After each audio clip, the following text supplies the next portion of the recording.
Sí, buenos días. Vamos a empezar una conferencia que primeramente va a abordar el psicoterapeuta Toño Aguirre, que es uno de los mejores psicoterapeutas a nivel nacional. Gracias, doctor Ángel. Bueno, muy buenos días a las familias que nos honran por su presencia. Mi nombre es Antonio Aguirre Rodríguez, soy consejero técnico en adicciones, especialista en regresiones a la infancia y en neurosis. Bueno, para mí es un placer estar ante ustedes esta mañana con un tema muy importante que es el alcoholismo y la drogadicción como una enfermedad. El programa de Alcohólicos Anónimos nace un 10 de junio de 1935 en Akron, Ohio. ¿Sí? Es un programa que tiene 78 años rehabilitando no a 10, a 50 o a 100, sino a millones de seres humanos. Es un programa que el que lo practique le garantiza casi el éxito. ¿Sí? Sus cofundadores son Bill W., licenciado en Economía y corredor de la Bolsa de Valores de Wall Street, y el doctor Bob S., una eminencia en cirugía. ¿Por qué hablo de ellos? Porque es gente muy preparada, muy profesional, al cual el alcoholismo les hizo añicos su vida y los hizo caminar en los vidrios rotos de la desesperación. En 1951, la Sociedad Médica Americana reconoce por primera vez al alcoholismo como una enfermedad, ya no como un mal hábito, como algo inmoral o como un vicio, sino como una enfermedad.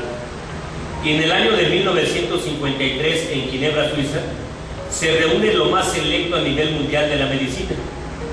Y a partir de esa fecha queda dictaminado el alcoholismo como una enfermedad que es trifásica, psicosomática, incurable, progresiva y mortal.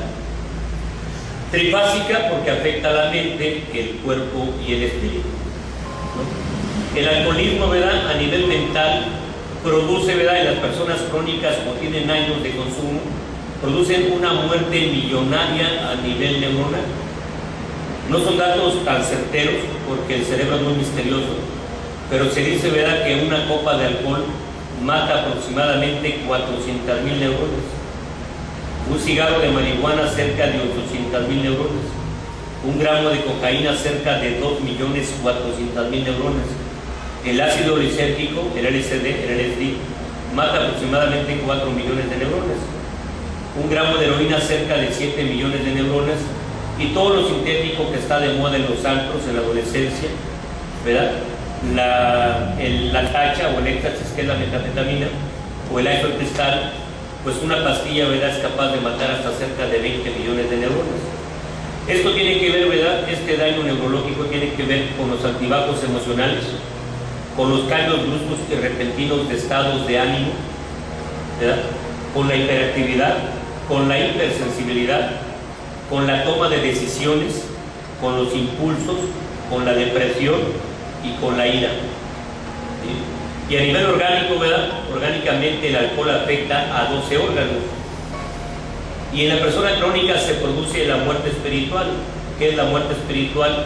Ausencia de Dios, nula o poca fe, muy poco vestigio de la realidad. Y aunque vengamos de una buena familia, con gente exitosa, profesional, o simplemente gente con mucha educación, tarde o temprano el alcohol o las drogas, ¿verdad?, van matando los dones, los atributos, las cualidades, las habilidades y la inteligencia. ¿Sí?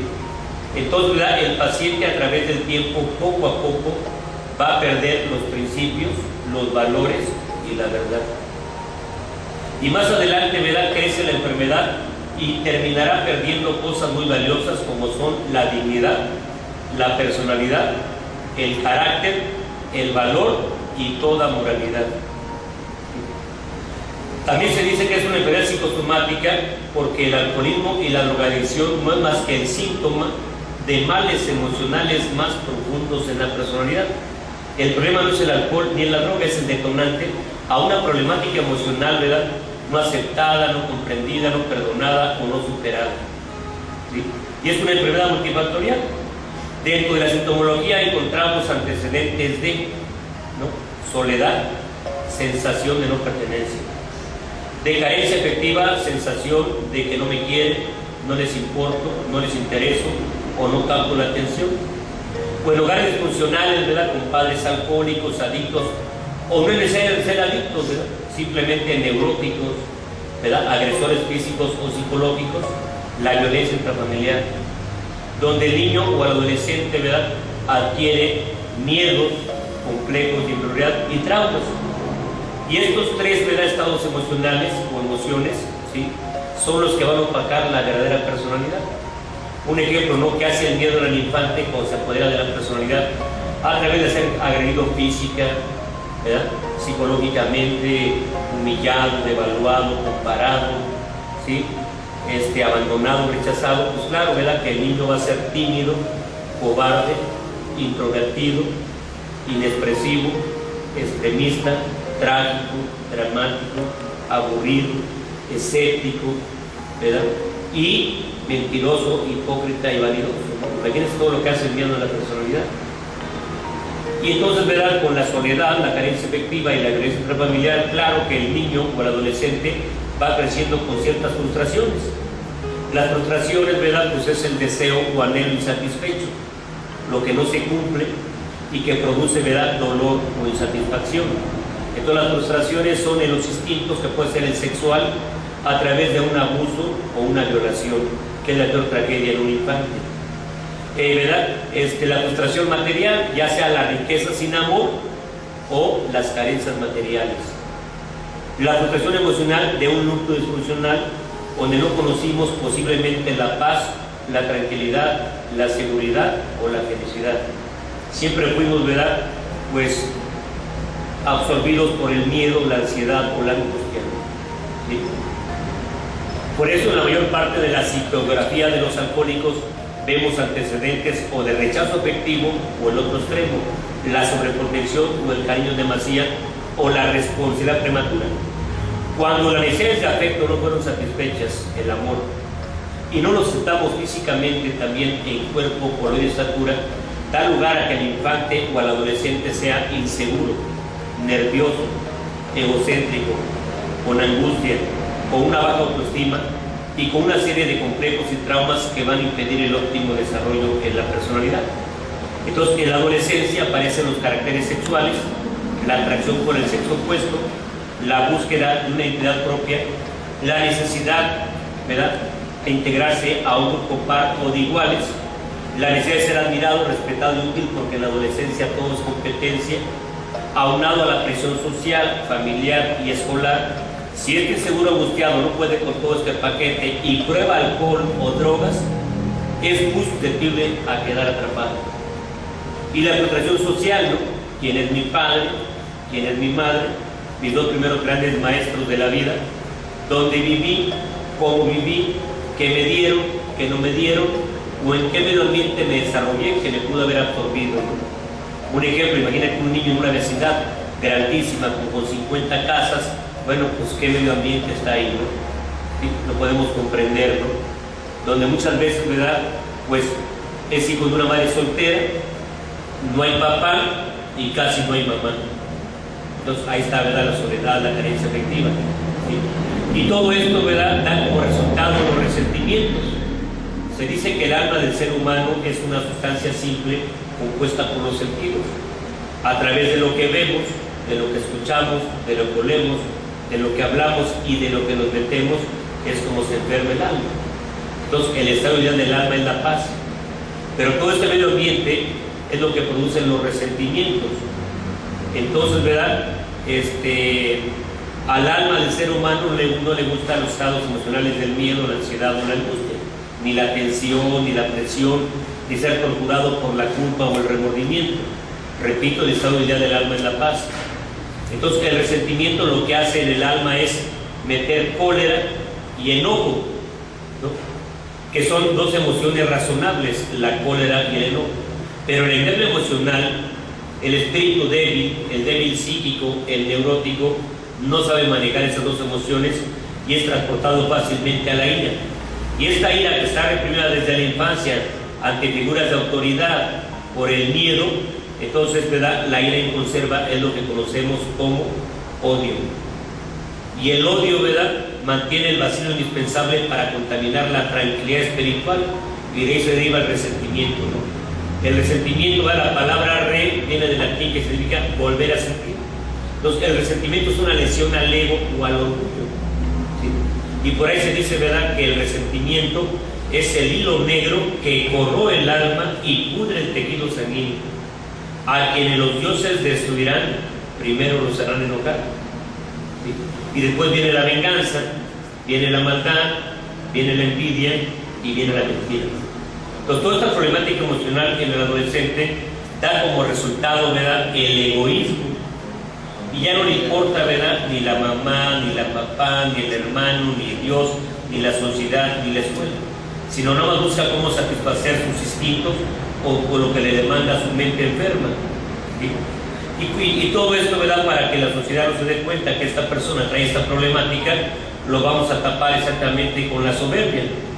Y la soberbia apaga la luz con la cual nos podríamos mirar por dentro, ¿sí? Y también se puede iniciar en una adicción por la imitación, la curiosidad, la experimentación, la vanidad o el machismo. O también por la sobreprotección o el cariño en demasía. Padres que no ponen límites, que son muy permisivos y que todo lo dan. Y por ahí dice, ¿no?, la mejor manera de hacer un hijo inútil es darle todo. Y también la herencia genética, ¿no? Los últimos 30 años de la biopsiquiatría moderna dicen, ¿verdad?, que el que es hijo de un alcohólico o de un adicto tendrá 4 veces más posibilidades de ser adicto que el padre que engendra libre de la influencia de una adicción.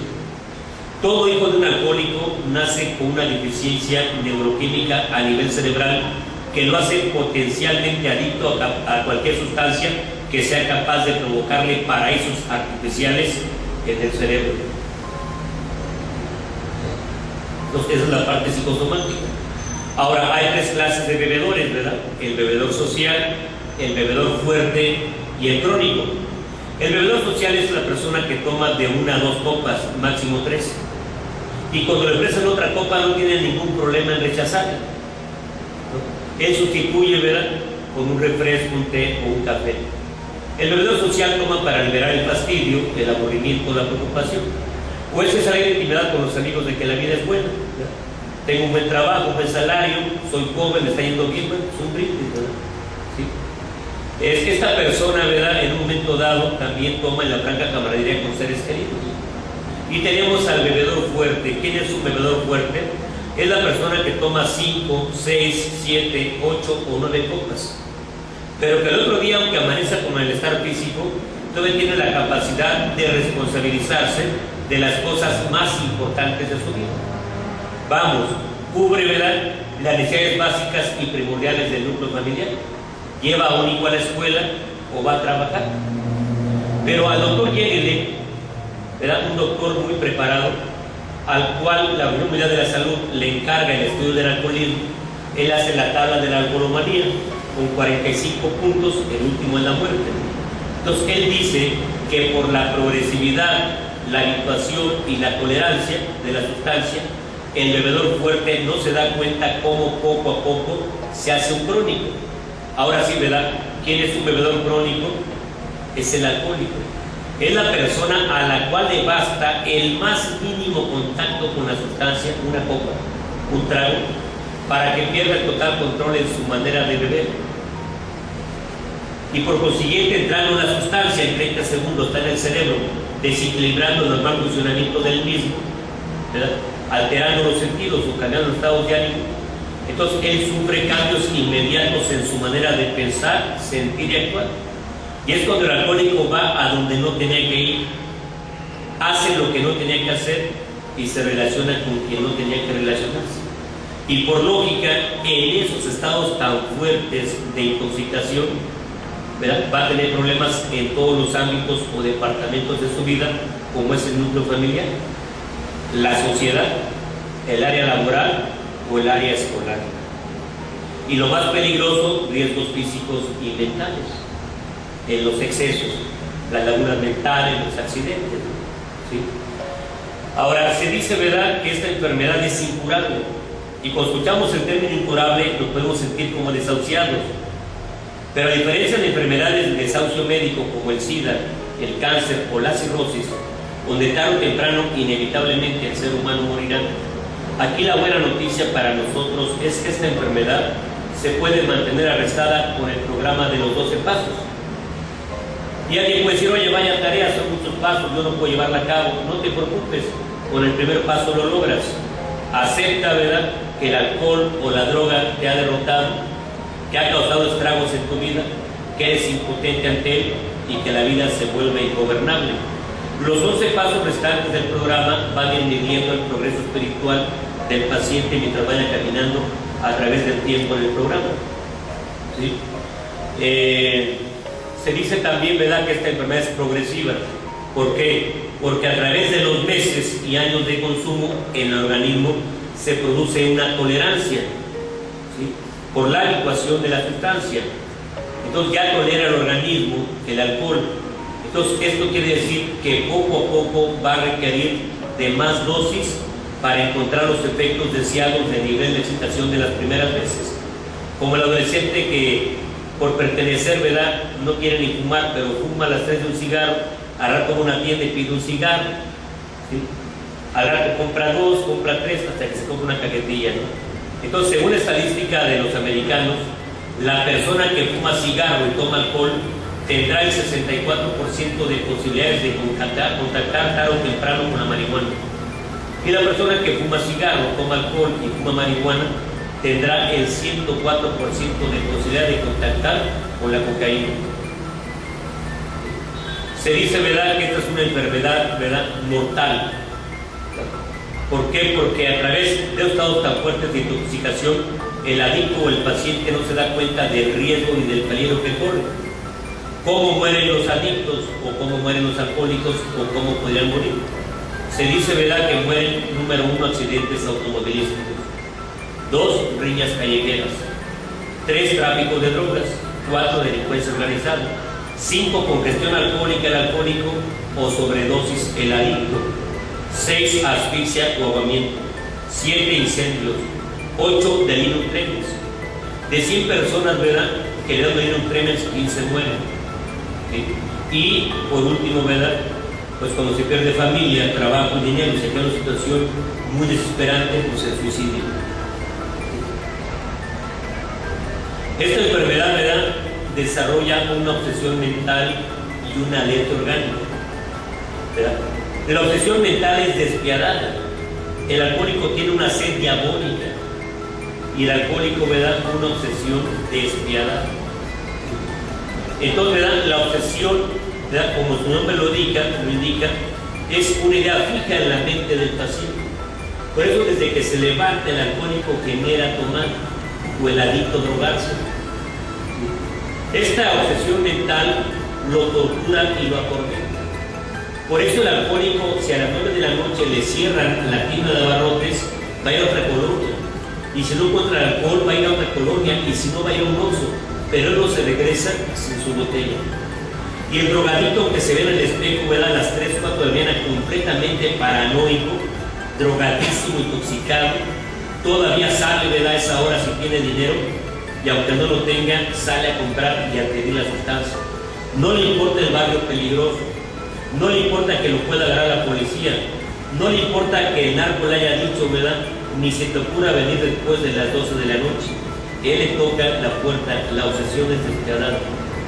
Dice, esta obsesión es sutilmente intensa porque el alcohólico, de la manera más ingenua o el adicto, se puede tomar que nada más 3 copas o que 1 gramo de cocaína al cocainómano, ¿sí? Cuando realmente, ¿verdad?, van a pasar las horas y cuando se dé cuenta ya es de tarde, ya es de noche, ya es de madrugada, ya amaneció y sigue tomando y sigue drogándose. Esta enfermedad es indestructible a nivel humano. Así la madre se hinque y le llore, o el padre. La mirada tan significativa de una esposa, la mirada tan triste en los ojos de los hijos, los mejores consejos de parientes, de amigos y de patrones, ¿sí?, no va a ser posible que el paciente, ¿verdad?, deje de consumir. Por eso la familia se desconcierta, el alcohólico crea malentendimiento. Oye, si me dijiste, si me prometiste, si me curaste, que por mí, que por tu padre, que por tu esposa, que por tus hijos, y mira cómo estás. Entonces, esta enfermedad, repito, es indescriptible a nivel humano. Entonces, si nada, ni nadie, ni yo pude con esta enfermedad, ¿quién me va a poder ayudar? Y está escrito, ¿verdad? Pero hay uno que tiene todo el poder, Dios. Ojalá y le encuentres. ¿Sí? Esta enfermedad, ¿verdad? También, ¿verdad? Desarrolla una alerta orgánica. ¿Sí? Y esta obsesión que acabamos de nombrar es tan poderosa que va a someter la voluntad contra todos los planes dichos, trazados, prometidos y jurados, y que lo condena a seguir viviendo. Y la alerta orgánica, conocida en la medicina como una compulsión física, es la que ya no le permite cuándo de abstenerse. A la hora que sea, con quien esté y en el lugar que sea, si al paciente alcohólico crónico le ofrecen una copa o al adicto una sustancia, una dosis, se la va a meter. Y por eso, ¿verdad? Esta alerta orgánica es la que destruye al paciente. Y comprobamos por qué el paciente, ¿verdad?, puede tomar o drogarse de tarde, de noche, de madrugada, de día, amaneciendo e inclusive en ayunas. Pues es una enfermedad, ¿verdad?, sí, que está más allá del poder humano. Por eso, ¿verdad?, cuando se llega a una clínica internado, entonces nosotros, ¿verdad?, le damos las herramientas terapéuticas esenciales y primordiales para que se conozcan y poco a poco sepan lo que es estar libre de influencias poderosas negativas que llevan dentro, ¿verdad?, y que como una bomba los amenazan a ser explotados. Entonces, el propósito real de una rehabilitación tiene que alcanzar 4 niveles. Primero, la desintoxicación y el tratamiento de las complicaciones médicas. Segundo, ¿verdad?, el área psicoemocional, que es la más importante, ¿verdad?, que motiva al paciente, primero que nada, ¿verdad?, al autoconocimiento, después al autodescubrimiento y después a la autoaceptación. Y el área psicosocial, donde tenemos que reparar los daños para pedir la paz mental, reconciliarme conmigo y con mis seres queridos y superarme en todo el orden social, como estudiante, como trabajador, como padre, como hijo, como esposo, como hermano o como ciudadano. Y por último, ¿verdad?, el área espiritual, ¿verdad?, la dependencia de un poder superior, porque ni mi inteligencia, ni mi carácter, ni mi fuerza de voluntad, ¿verdad?, ni mi voluntad pudo, ¿verdad?, con el alcohol o con la sustancia. ¿Sí? Y también el fortalecimiento de la fe. No importa que se haya perdido todo, todo es recuperado.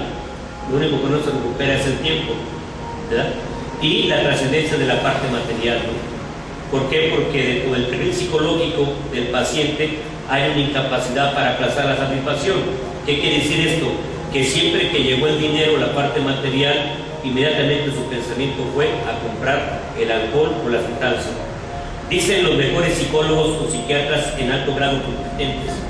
¿Por qué? Si el paciente alcohólico adicto hace un mes vivió situaciones extremas, trágicas, caóticas o dramáticas, ¿por qué vemos con tristeza cómo se dirige a la cantina o a comprar la droga? ¿Qué está pasando en su mente? Dicen los psiquiatras, no lo sabemos. Para nosotros el alcohólico es un enigma desconcertante. La certeza que sí tienen los psiquiatras es que entrando la primera dosis en el organismo de una persona crónica se pondrá en marcha el terrible ciclo de la enfermedad, y después una no basta y muchas no sobran. Todo lo importante es que el paciente, ¿verdad?, se tatúe en el alma, lo concientice que la primera copa es la que conduce al desastre. Por eso el programa de AA dice ni con cuentagotas, porque una gota de alcohol del paladar, ¿verdad?, el centro del placer de recompensa cerebral la identifica, y es como si te gritara dame placer. Entonces, para terminar mi participación, voy a manejar, ¿verdad?, cómo es el proceso en una clínica. Número 1, la desintoxicación, y por eso contamos con gente muy profesional por parte de la medicina, la psiquiatría o la neurología. En este caso, el doctor Ángel, ¿verdad?, especialista en adicciones, con muchos años de experiencia y con mucho amor para los pacientes, ¿no? La desintoxicación es lo primero, o sea, dejar de consumir la droga de la preferencia. Segundo, ¿verdad?, bueno, primero la abstinencia y luego la desintoxicación. Y después de ahí viene la información que damos nosotros como profesionales para que el paciente, ¿verdad?, aprenda sobre la enfermedad. Después de ahí entra un proceso de autoconocimiento, de autodescubrimiento, donde les enseñamos a soltar todo, papá, mamá, hermano, esposa, hijos, Dios, sociedad o patrones, para que trabajen con ellos. Y entren a lo que nosotros queremos, ¿verdad?, la autoaceptación. Si realmente soy un alcohólico, he tenido la enfermedad, para llevarnos más adelante a la derrota definitiva. Que dice, ¿verdad?, solo por hoy, con la condición mental de que es para toda la vida. Y entonces es cuando el paciente, ¿verdad?, se puede derrotar ante una sustancia que es hábil, astuta y poderosa. Y cuando ellos, ¿verdad?, se derrotan, adquieren la fe. Entonces se dan cuenta, ¿verdad?, que tienen la capacidad, ¿verdad?, de ser conquistadores, de rehabilitarse, de recuperarse. Por eso se llama recuperación, ¿verdad? Voy recuperando valores, principios, autoestima, dignidad, personalidad, carácter, valor, moralidad. Me voy recuperando física, mental y espiritualmente. Y después, saliendo el paciente de la clínica, tiene que trabajar en su crecimiento individual, porque sabemos que ningún verdadero adicto cambia, al menos que no tenga un profundo cambio de personalidad. Entonces, el crecimiento individual nos va a llevar a una madurez psicológica, donde nos elevemos a través de los pensamientos de guillerías para tener nuevas conductas, comportamientos o actitudes. Y más adelante, ¿verdad?, vamos a despertar la parte espiritual, la humildad, la honestidad, el amor, la comprensión, la tolerancia, el respeto y el perdón, para que nuestra vida se vea beneficiada a través de las virtudes, porque la virtud es la verdadera belleza del ser humano. Y más adelante podremos alcanzar los estados tan ansiados de sobriedad, ¿verdad?, que es la claridad mental, la estabilidad emocional, el goce íntimo y la felicidad de estar libre de cualquier adicción. Y por último, manejar la inteligencia emocional. Entonces, ¿verdad?, el paciente, no importa que lo haya perdido todo, el paciente es mágico, porque puede descender al mismísimo infierno y elevarse a alturas insospechables bajo la divina gracia de Dios. Entonces, qué bueno, ¿verdad?, que los pacientes tienen la oportunidad en una clínica de rehabilitarse. Bueno, yo con esto acabo mi participación. Fue un placer estar ante ustedes y que Dios los bendiga y muchas gracias.